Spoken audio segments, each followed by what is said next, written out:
E agora vamos falar do efeito do íon comum, que é o deslocamento de equilíbrio, usando como referência a variação da concentração de H+, e OH-, que por sinal são as espécies que definem os valores de pH. Isso é muito importante na ciência. É muito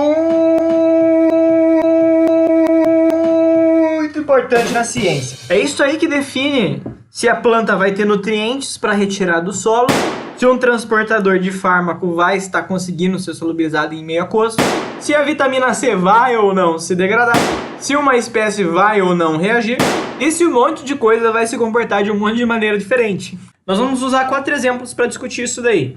Primeiro vamos ver um composto ácido, ó, que tem esse equilíbrio aqui. Ele libera esse HA, que é o nosso ácido, ele vai liberar um hidrogênio e vai ficar com a sua forma ionizada aqui. O que acontece se eu abaixo o meu valor de pH? Ou seja, adiciono H+ no meio.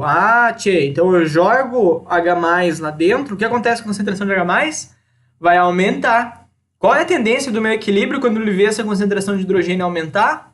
Ele se deslocar para a esquerda. Nesse processo de deslocamento para a esquerda, acontece que eu aumento essa concentração e esta aqui diminui. Ó, então ela não tinha nada a ver com nada, estava lá na dela, eu mudei a concentração da vizinha dela e ela diminuiu. Porque a tendência é o equilíbrio se reorganizar de modo que minimizem os efeitos externos aplicados nele, né? Então, diminui a concentração deste daqui.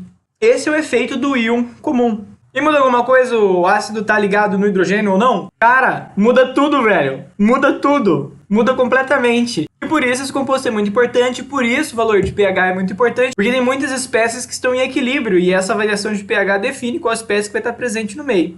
Vamos ver um outro exemplo. Agora a adição de base, que é o composto que libera a hidroxila. Aí eu tenho um aumento no meu valor de pH. Então, jogo hidroxila no meu sistema. O que acontece? Ué, não tem hidroxila aqui, rapaz.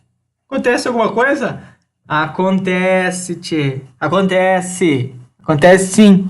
A hidroxila vai reagir com esse H+, aqui, ó, uma reação de neutralização, vai formar água. Então, o que acontece com esse H+? Diminui a concentração dele. Diminuindo a concentração dele, qual a tendência do equilíbrio? Se deslocar para a direita. Nesse processo de deslocamento para a direita, eu tenho o aumento dessa espécie e a diminuição dessa espécie aqui.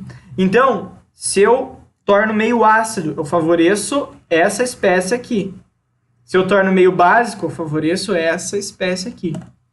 Certo? Vamos ver outros exemplos com compostos básicos agora.